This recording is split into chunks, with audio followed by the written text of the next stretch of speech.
मित्रों, हम जानेंगे आज एक्सीडेंट के बारे में। अगर आप किसी के एक्सीडेंट में मदद करना चाहते हैं और उसका जीवन बचाना चाहते हैं मित्रों, तो ये वीडियो आपके लिए है। मित्रों, एक्सीडेंट या अपघात, ये जब हम वर्ड ही सुनते हैं आजकल तो एक भय मन में निर्माण हो जाता है, क्योंकि हम देखते हैं इसमें कई सारी जीवित हानियाँ होती है, इंजर्ड लोग होते हैं। मित्रों, आज हम देखते हैं भारतवर्ष में एक सबसे बड़ा कारण भी है मृत्यु का, और ये बहुत ही बड़ी क्राइसिस है या एक हेडेक बन चुका है एक्सीडेंट का। मित्रों, हम देखते हैं लगभग ministry of road and transportation कहता है 1.5 लाख से भी ज़्यादा लोग नियर अबाउट एक्सीडेंट में मारे जाते हैं। और इसमें एक बहुत महत्वपूर्ण बात है कि जब भी कोई एक्सीडेंट होता है उसको अगर पहले 1 घंटे में 1 आवर में अगर मदद मिल सके तो उसे गोल्डन आवर कहते हैं, तो वहाँ पर जीवित हानि बहुत कम हो सकती है और जो डिसेबिलिटीज़ है, इंजरीज है, बहुत कम हो सकती है मित्रों। परंतु क्या होता है, कई लोगों को इसके बारे में पता ही नहीं होता है। बहुत कुछ लोग जो समय पे दुर्घटना के जगह पर होते हैं मित्रों, उनमें से कई लोगों की इच्छा होती है हम मदद करें, परंतु उनको वो इन्फॉर्मेशन, जानकारी नहीं होती जो उनको होनी चाहिए। और कई बार ये जानकारी न होने की वजह से कुछ उसमें हेल्प करने की बजाय, फ़ायदा पहुँचाने की बजाय वहाँ पर कुछ डैमेजेस और बढ़ने के चांसेस बढ़ जाते हैं। इसलिए राइट इन्फॉर्मेशन होना ये बहुत ही महत्वपूर्ण है। उसके बाद में कुछ लोग मदद नहीं करना चाहते, कुछ मदद करने से डरते हैं, कुछ लोगों को लगता है कुछ लीगल कॉन्सिक्वेंसेस हमारे साथ हो जाएंगे। तो मित्रों, इसमें minister of transportation, road and transportation ने बहुत क्लियर किया है। समार्टियन जो होते हैं, समार्टियंस का मतलब होता है अच्छे लोग जो मदद करना चाहते हैं, वो अगर मदद करते हैं, पेशेंट को फर्स्ट एड देते हैं या हॉस्पिटल तक पहुंचाते हैं, तो उनको अपना कोई भी डॉक्यूमेंट, पर्सनल डॉक्यूमेंट या कुछ भी देने की जरूरत नहीं, वो पेशेंट को केवल हॉस्पिटल तक पहुंचा के निकल जा सकते हैं मित्रों। तो मित्रों, ये बहुत ही महत्वपूर्ण है, क्योंकि ये किसी के साथ भी हो सकता है, ये आपके साथ हो सकता है, मेरे साथ हो सकता है। अगर हमें पूरी तरीके से जानकारी नहीं, हम मदद करना चाह रहे हैं, तो क्या हो सकता है कि हम फ़ायदा देने के बजाय नुकसान दे सकते हैं। इसके कारण ये इन्फॉर्मेशन हमें होना बहुत इंपॉर्टेंट है, और यहाँ पर हम वही इन्फॉर्मेशन देखने जा रहे हैं। मित्रों, जब भी कोई रोड एक्सीडेंट होता है तो हम जानते हैं एक्सीडेंट होने के बाद सबसे पहले लोग रुकते हैं। अगर हम मदद करना चाहते हैं तो हमने क्या करना चाहिए? सबसे पहले मित्रों, हमने आइडेंटिफाई करना चाहिए हमारी जो व्हीकल है वो, शायद से ये कुछ चीज़ें मुझे बताने की ज़रूरत नहीं, तो भी एक फर्स्ट ये एक गाइडलाइन के अनुसार दी गई, इसके कारण मैं आपको बता रहा हूँ। हम हमारी गाड़ी साइड में पार्क करें, सिचुएशन को आइडेंटिफाई करें, कितने लोगों क्या हुआ है एक्चुअली, कितने लोग इंजर्स हुए हैं, वो हमने सबसे पहले देखना चाहिए मित्रों। वहाँ पर डेंजर्स सबसे पहला पार्ट आता है, क्या डेंजर है वहाँ पर आइडेंटिफाई करनी चाहिए हमने। हो सकता है वहाँ पर जो ईंधन है, फ्यूल है, वो लीक हो, कोई वायरिंग्स है, स्पार्किंग होने के चांसेस हो सकते हैं, फायर आने के चांसेस हो सकते हैं। अगर कोई व्हीकल में गैसेस है, टॉक्सिक गैसेस थे या इन्फ्लेमेबल गैसेस थे, तो वो वहाँ पर लगने के भी चांसेस हो सकते हैं। इसलिए सबसे पहले गाइडलाइन कहती है कि अगर हमें कुछ खतरा है तो हमने हेल्प के बजाय वहाँ पर इमीडिएटली इमरजेंसी को कॉल करना चाहिए या मेडिकल असिस्टेंस टीम को कॉल करना चाहिए और असिस्टेंस बुलाना चाहिए मित्रों। अगर हमारे लिए कुछ डेंजर नहीं मित्रों, तो हमने सबसे उसके बाद में देखना चाहिए, एक्सीडेंट डेंजर के बाद में ये क्या है, रिस्पॉन्स क्या है वो पेशेंट्स का या इंजर्ड पर्सन्स का, जो भी वहाँ पर है वो।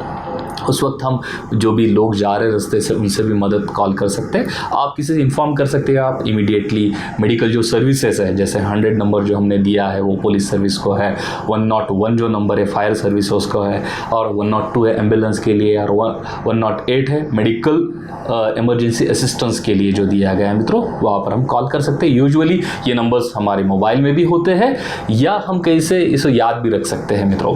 तो मित्रों, वहाँ पर हमें सबसे इम्पॉर्टेंट है कि अगर हम सोचते हैं कि इंजरी बहुत ज़्यादा है और इन लोगों को मेडिकल असिस्टेंस की ज़रूरत है, सहायता की ज़रूरत है, तो हमें इमीडिएटली मेडिकल सर्विसेज को, इमरजेंसी सर्विसेज को अलर्ट कर देना चाहिए। हमें सबसे पहले क्या करना चाहिए कि वो जगह कौन सी, उसकी इंफॉर्मेशन देना है, एड्रेस दे सकते हैं, मोबाइल नंबर दे सकते हैं मित्रों। तो इससे क्या होगा कि वो जो टीम है उनको फाइंड आउट के लिए प्रॉब्लम नहीं आएगा, वो रोज इमीडिएटली उस लोकेशन पे आ सकते हैं। हम कुछ और एडिशनल इन्फॉर्मेशन भी दे सकते हैं, किस तरीके से एक्सीडेंट हुआ है, क्या हुआ है, कितनी जीवित होने के चांसेस होने के चांसेस है, कितने फॉर्म में हमें मदद हेल्प की ज़रूरत है, कितने लोग हैं वहाँ पर। तो क्या होगा कि स्पेसिफिक मेडिकल एड आएगी, हेल्प आएगी, तो उससे ज़्यादा सहायता पेशेंट को या इंजर्ड पर्सन को दी जा सकती है। तो मित्रों, हमें सबसे पहले आइडेंटिफाई क्या करना है, डेंजर होने के बाद रिस्पांस। जो भी इंजर्ड पर्सन है उसका रिस्पांस क्या है, रिस्पांस हम किस तरीके से चेक कर सकते हैं मित्रों, उसका वॉइस, पेन एंड कॉन्शियस और इधर अनकॉन्शियस, ये कुछ चीज़ें हम उससे जान सकते हैं। जो भी कुछ इंजर्ड पर्सन है उससे जाके हम बात करने का ट्राई करेंगे। आपका नाम क्या है, आप कहाँ से है, आप क्या करते हैं, तो हमें ये पता चलेगा ये पर्सन एक स्टेट में है क्या नहीं, कॉन्शियस सचेत स्टेट में है या नहीं है मित्रों।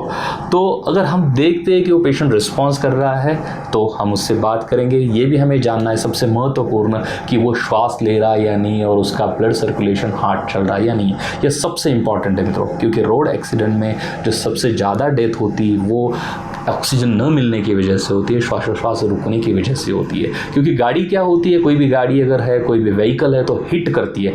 हिट करने से क्या होता है कि शॉक लगता है। शॉक का मतलब क्या है, कुछ ऐसी अवस्था जैसे कि जैसे रुक जाना। तो हमारा श्वास और हार्ट अगर हमारा रुक जाता है मित्रों तो ये लाइफ थ्रेटनिंग, जीवित हानि के लिए कारणीभूत होता है। तो उस वक्त हमें सबसे पहले जानना चाहिए कि पेशेंट श्वास ले रहा है या नहीं, उसका हार्ट चल रहा है या नहीं है। उसे हम वहाँ पर हमें इमीडिएटली पेशेंट से देखना पड़ता है, पेशेंट को देखना पड़ता है। सबसे पहले मित्रों कि जब हम जानेंगे उससे बात करने का ट्राई करेंगे। वो अगर पेन उसमें हो रहा तो रिस्पांस वो कहेगा मुझे पेन हो रहा है। उसके बाद में वो कॉन्शियस है या नहीं, सचेत है या नहीं, उससे बात करके हम समझ सकते हैं। उसको शोल्डर को टच करके हम उससे समझ सकते हैं। मित्रों अगर पेशेंट सचेत नहीं है, अनकॉन्शियस है और आप सोचते हैं कि पेशेंट को यहाँ अगर छोड़ा जाए तो पेशेंट हो सकता है कि जीवित हानि होने के चांसेस बहुत ज़्यादा है और ज़्यादा डेंजर हो सकता है पेशेंट को, या वहाँ पर कुछ फ्यूल है, गैसेस है, फ्यूम्स है, उससे डेंजर होने के चांसेस है, तो उस वक्त आप उसे हिला सकते हैं। नहीं तो यूजुअली गाइडलाइंस कहती हैं मित्रों कि हमें पेशेंट को हिलाना नहीं चाहिए। उसका कारण ऐसा है कि स्पाइनल इंजरीज है, नेक इंजरीज है या कहीं पर फ्रैक्चर है, वो बढ़ने के चांसेस बहुत ज़्यादा हो जाते हैं अगर पेशेंट को आप मूवमेंट करते हैं। अगर पेशेंट अच्छी तरीके से श्वास ले रहा है, पेशेंट का हार्ट काम कर रहा है, तो आप उसे हिलाने के बजाय एक सोए हुए कंडीशन में पेशेंट को लिटा के रख सकते हैं। मेडिकल असिस्टेंस तक आप उसकी राह देख सकते हैं जब तक मेडिकल असिस्टेंस न आए तब तक। अगर आप सोचते हैं कि इसको अगर मैं कुछ इमीडिएट ना करूं तो इसके जान के लिए, इसकी जीवित हानि इसमें हो सकती है, तो उस वक्त आप उसे वहां से उठा के बाजू ले जा सकते हैं। तो ये डिपेंड करता है, कई बार बहुत रेयर जोन में एक्सीडेंट्स होते हैं, उस वक्त हो सकता है आपको खुद एक गाड़ी करनी पड़ी, आपकी खुद की व्हीकल यूज़ करनी पड़ी उसको हेल्थ केयर फैसिलिटी के पास ले जाने के लिए। ये डिपेंड करता है समय के अनुसार मित्रों। तो जैसे ही आप उसको अलग जगह पर लेके जाते हैं मित्रों, या जहाँ पर है वो वहीं पर जब हम देखते हैं मित्रों उसको, तो हमें सबसे पहले उसका चेक करना चाहिए उसका श्वासोच्छ्वास चल रहा है या नहीं है, और उसके बाद में उसका हार्ट पल्स रेट चल रहा है या नहीं है, हमें सबसे पहले चेक करना चाहिए मित्रों, कॉन्शियस है या नहीं है। तो हम किस तरीके से करेंगे मित्रों उसका श्वासोच्छ्वास, हम जैसे पेशेंट को लिटा के रखते हैं जो भी कंडीशन में वो है, तो उसमें क्या करेंगे, हमारा पेशेंट का जो हेड है और वो लोअर जो है इसको थोड़ा सा ऊपर उठा के हमारा जो ईयर है पेशेंट के जो नोज़ होता है नाक के पास लेके जाएंगे और हम सुन पाएंगे कि उसमें श्वासोच्छ्वास चल रहा है या नहीं है। दूसरी बात है हमें पल्स रेट चेक करना है, तो सबसे आसान माध्यम जो है मित्रों, अगर हम हमारे नेक के बाजू में यहाँ टच करके देखते हैं तो हमें इमीडिएटली पता चलता है कि यहाँ पर कुछ पल्स रेट आ रहे हैं या नहीं, हार्ट चल रहा है या नहीं। तो ये दो असेसमेंट करना बहुत इंपॉर्टेंट होता है। उसके बावजूद पेशेंट में कुछ ब्लीडिंग हो रही है क्या, रक्तस्राव हो रहा है क्या, ये जानना भी बहुत महत्वपूर्ण होता है। तो मित्रों जैसे मैंने कहा कि अगर पेशेंट अगर पेशेंट अचेत है लेकिन उसकी श्वासोच्छ्वास चल रही है तो हमें उसको रिकवरी पोजीशन पे लेना पड़ेगा। रिकवरी पोजीशन मीन्स क्या, पेशेंट हम देखते हैं कि पेशेंट जीवित है, इसको श्वास और हार्ट के लिए कोई बाधा नहीं है, तो हम क्या कर सकते हैं, अगर उसके मुंह में कुछ माउथ में ब्लड है, सलाइवा या कुछ ऐसी चीज़ें मित्रों, तो हमें सबसे पहले माउथ को क्लियर करना पड़ेगा, क्योंकि माउथ का ऐसा ना हो जाए कि उस सिस्टम को चॉकअप कर दे। तो किस तरीके से हम कर सकते हैं, हम फिंगर यूज़ करना भी चाहे, लेकिन कई बार जॉ, दोनों भी जॉ अगर क्लोज हो जाते हैं तो हमारे फिंगर्स को इंजरी होने के चांसेस बढ़ जाते हैं। इसकी वजह से हम कुछ बीच में रख के उसे क्लियर कर सकते हैं। आप थोड़ा पेशेंट को एक साइड में अगर करते हैं तो खुद ब खुद उससे मुंह में अगर कुछ चीज़ें तो बाहर निकल के आती है। कुछ इस तरीके से हम कर सकते हैं, क्योंकि हमें एयरवे सिस्टम जो है वो चोकिंग नहीं चाहिए। जब भी डेंजर होने के बाद हम रिस्पॉन्स चेक करते हैं। रिस्पॉन्स चेक करने के बाद सबसे इंपॉर्टेंट जो चीज़ आती है जिसे हम DR, और उसके बाद में आती है एयरवे। एयरवे क्लियर होना बहुत ही इंपॉर्टेंट है। जैसे मैंने कहा कि सबसे ज़्यादा जो डेथ होती है वो ऑक्सीजन न मिल पाना या श्वासोच्छ्वास रुकने की वजह से होती है। तो हमें एयरवे क्लियर करना चाहिए। अगर आप सोच रहे या देख रहे हैं कि पेशेंट ये अनकॉन्शियस अचेत होते जा रहा है, ऐसे उसको नींद आ रही है, वोमिटिंग हो रहे हैं, इंजरीज बहुत ज़्यादा है, तो पेशेंट को कुछ भी खाने पीने के लिए मत दे, क्योंकि उससे सिस्टम चोकिंग होने के चांसेस, ब्लॉक होने के चांसेस एयरवे ज़्यादा हो सकते हैं। तो क्या करेंगे मित्रों, रिकवरी पोजीशन क्या होती है? अगर उसकी श्वास चल रही है लेकिन वो अचेत है, अनकॉन्शियस है, तो रिकवरी पोजीशन क्या होती है कि हम जब पेशेंट को सीधे तरीके से लिटाते हैं, एक हाथ जो है मित्रों हम हार्ट के बाजू में इस तरीके से रखते हैं, और ये जो लेफ्ट हैंड इस तरीके से रखेंगे, और ये हाथ जो है मित्रों हम इस तरीके से रखते हैं, और पूरा सोते हुए जो पाँव होता है, राइट पाँव जो होता है, हम पूरी तरीके से अलाइन कर देते हैं उसको। तो ये पोजीशन हमने इमेज में भी दिखाई मित्रों, आप वहाँ से देख सकते हैं, जिसे रिकवरी पोजीशन का कहते हैं हम, जहाँ पर पेशेंट की श्वासोच्छ्वास एश्योर की जाती है कि अच्छी तरीके से चलती रहे। अगर आप देख रहे हैं कि पेशेंट अनकॉन्शियस है, अचेत है, और इसमें श्वासोच्छ्वास भी नहीं चल रहा है, तो वहाँ पर उसके श्वासोच्छ्वास या ब्लड सर्कुलेशन होना बहुत इंपॉर्टेंट होता है, जिसे हम ब्रीदिंग कहते हैं। तो ब्रीदिंग के लिए हमें CPR, कार्डियोपल्मोनरी रेस्पिरेशन, रिसुसाइटेशन की बहुत ही इंपॉर्टेंट ज़रूरत होती है मित्रों, क्योंकि ब्रीदिंग के बाद सर्कुलेशन होना बहुत इंपॉर्टेंट है। तो हमें ऐसे केस में क्या करना पड़ेगा, पेशेंट अगर अनकॉन्शियस है और उसके बाद में श्वासोच्छ्वास नहीं ले रहा है, तो उसको CPR, कार्डियोपल्मोनरी रिसुसाइटेशन की ज़रूरत पड़ती है मित्रों। तो कार्डियोपल्मोनरी रिसुसाइटेशन में हम क्या करेंगे कि हम सबसे पहले उसके हार्ट के नीचे का जो ये भाग है, जो हमारे 2 रिब्स यहाँ मिलती है मित्रों, और इसके नीचे हम देखते हैं कि यहाँ रिब्स ख़त्म होती है, और इसके 2 इंच नीचे हम क्या करेंगे, ये हमारे स्ट्रेट हैंड करेंगे। स्ट्रेट हैंड के बाद में क्या होगा कि ये स्ट्रेट रहेंगे, और हम इसके नीचे स्ट्रेटली उसे पुशअप करेंगे। कुछ आप इस तरीके से देख सकते हैं, हमें पूरे हैंड से इसे प्रेसअप करना है, और 1 मिनट में ये 100 टाइम्स होना चाहिए मित्रों। 1 मिनट में 100 टाइम्स होना चाहिए, ताकि क्या हो, जो ब्लड सर्कुलेशन ये हृदय को मिलता रहे और ब्रेन को मिलता रहे, और ऐसी कंडीशन, जीवित हानि की कंडीशन न हो। अमेरिकन हार्ट एसोसिएशन कहता है CPR देने से लगभग 2 to 3 पेशेंट की जान बचने के चांसेस बहुत ज़्यादा होते हैं। तो किस तरीके से करेंगे, 1 मिनट में हम ये हैंड इस तरीके से लॉक करेंगे, हमारे जो हैंड है फोल्ड नहीं होने देंगे, ये आर्म से स्ट्रेट रखेंगे, और स्ट्रेट प्रेशर हम पेशेंट के इस पे एक्ट करेंगे मित्रों, जो मैंने आपको एरियाज कहा है, फास्ट करेंगे, क्योंकि 1 मिनट में अगर हमें 100 बार से दोहराना है, तो आप सोच सकते हैं कितने फास्ट करना पड़ेगा। जब ये 30 टाइम्स हो जाए प्रेशर देना, लगभग 1.5 से 2 इंच हम प्रेशर बीच में दे सकते, फास्ट करना पड़ेगा।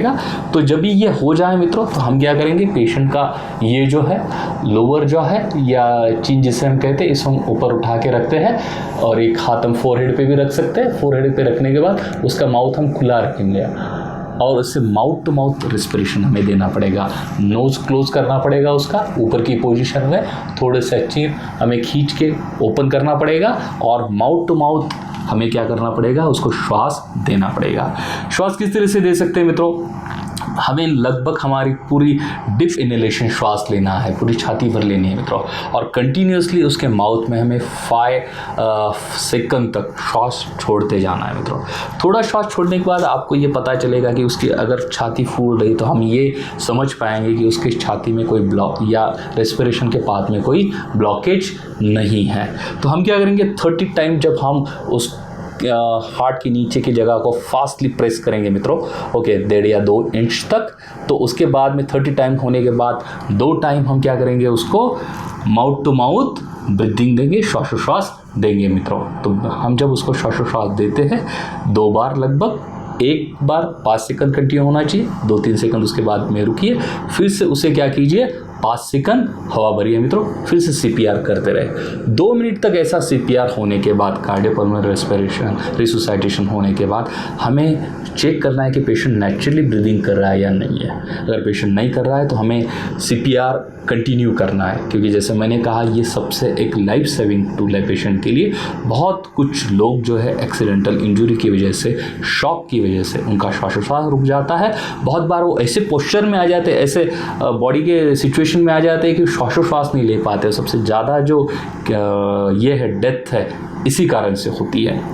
तो CPR के कुछ वीडियो हमारे डिस्क्रिप्शन भी हमने दिए मित्रों, उसकी इमेज से भी आप उसे देख सकते हैं, वीडियो से भी आप देख सकते हैं। तो अगर ये पूरी तरीके से राइट जानकारी, अगर इन्फॉर्मेशन आपके पास है तो पेशेंट को सबसे बड़ी सहायता दे सकती है। दूसरी फॉर्म ऑफ जो इंजरीज होती है उसमें हो सकता है कि पेशेंट का ब्लड बहुत ज़्यादा ब्लीडिंग हो रहा है, रक्त बहुत ज़्यादा स्राव हो रहा है। तो अगर 35 to 40% अगर ब्लड बह जाता है तो ये मनुष्य के लिए घातक होता है।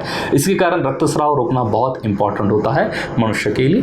तो रक्तस्राव हम किस तरीके से रोक सकते हैं? जहाँ से भी रक्तस्राव हो रहा है, अगर हमारे पास कुछ सर्जिकल मटेरियल्स है, कुछ ये है बैंडेजेस है फर्स्ट एड बॉक्स में, तो हम क्या करेंगे, सर्जिकल ड्रेसिंग को उस ऊन के ऊपर लगाएंगे और जहाँ से रक्तस्राव थोड़ा सा प्रेशर रख के लगाएंगे मित्रों, ताकि रक्तस्राव क्या हो जाए, रुक जाए। रक्तस्राव अगर रुकता है तो ब्लीडिंग न होने की वजह से अनदर प्रॉब्लम कम होने की चांसेस हो सकते हैं। इसमें अगर बहुत सीवियर इंजरी है पेशेंट को, अगर आप ऊपर उसके बांध देते, टॉर्निकेट कर देते, जैसे यहाँ बहुत मार लगा है और आप ऊपर बांध देते, तो ऐसा ना हो जाए कि आगे रक्त ब्लड सप्लाई ना हो और आगे की साइड पूरे काम से चल जाए। इसलिए कई बार हाथ या पाँव काटने की ज़रूरत आ सकती है, जिसे हम एम्पुटेशंस कहते हैं। इसलिए हमें ये एश्योर करना चाहिए कि जो भी भाग को हम अप्लाई कर रहे हैं बांधने के बजाय रक्तस्राव किस तरह से रुके, थोड़ा प्रेशर से। अगर आपके पास कुछ सर्जिकल ड्रेसिंग नहीं है, ये नहीं है, सर्जिकल जो मटेरियल लगता है वो नहीं है आपके पास, तो एक क्लीन क्लॉथ हम यूज़ कर सकते हैं, कपड़ा यूज़ कर सकते हैं उसको रक्तस्राव रोकने के लिए, जहाँ तक कि रक्तस्राव रुके मित्रों। दूसरी बात होती है, कई बार पेशेंट अगर शॉक में जाता है तो हम किस तरीके से सहायता दे सकते हैं उसको। उसके पैर अगर आप थोड़े ऊपर उठा लेंगे मित्रों, 30 इंच अगर दोनों भी पैर ऊपर उठा के कहीं पर रख देंगे, तो जो ब्लड है वो ज़्यादा हार्ट और ब्रेन की ओर आएगा और ये सिस्टम को कंटिन्यूस रखने में सबसे ज़्यादा सहायता करेगा। कि ये सिस्टम बहुत इंपॉर्टेंट है, ये अगर स्टॉप हो जाती है, बंद हो जाती है, तो लाइफ थ्रेटनिंग कॉन्सिक्वेंसेस से प्रोड्यूस होने के चांसेस बहुत ज़्यादा हो सकते हैं। तो इस तरीके से हम शॉक को भी रोक सकते हैं। कई बार पेशेंट को ब्लड सप्लाई बहुत कम होने की वजह से पेशेंट को ठंड लगने लगती है, तो हम उसको ऊपर से कुछ क्लॉथ हम कवर अप कर सकते हैं। एक्सीडेंट होने के बाद हम चाहते हैं जैसे कि हम रेस्पिरेशन और ब्रीदिंग देने से पहले हम उसके कपड़े थोड़े से सेल कर सकते हैं, ताकि उसको ईजीनेस फाइंड हो। और इमीडिएटली हमें कंटिन्यूसली मेडिकल सहायता के कांटेक्ट में रहना है, लोकेशन शेयर करना है, वो कहाँ तक आए। और ये कुछ ट्रीटमेंट अगर हम देते हैं मित्रों, जिसे हम फर्स्ट एड कहते हैं, सबसे पहले दी गई जो ट्रीटमेंट होती है या रिलीफ होती है, तो उसे हम क्या कहते हैं, फर्स्ट एड है। तो इससे हम बहुत लोगों को जीवन में सहायता दे सकते हैं, उनकी लाइफ हम बचा सकते हैं। ये कुछ बहुत ही ऐसी इंपॉर्टेंट इन्फॉर्मेशन है मित्रों, जिससे हम पेशेंट की लाइफ बचा सकते हैं। ये इन्फॉर्मेशन किसी को किस समय लगे ये बताना बहुत हार्ड है मित्रों। ये हमें लग सकती है और किसी को लग सकती है, इसके कारण आप इसे ज़्यादा से ज़्यादा शेयर करें। अगर आपको ये वीडियो लाइक होता है तो इसे लाइक करें मित्रों, और ये इन्फॉर्मेशन केवल आपके लिए और जनमानस के हित के लिए बनाई गई है मित्रों, तो इसे सब्सक्राइब अवश्य करें।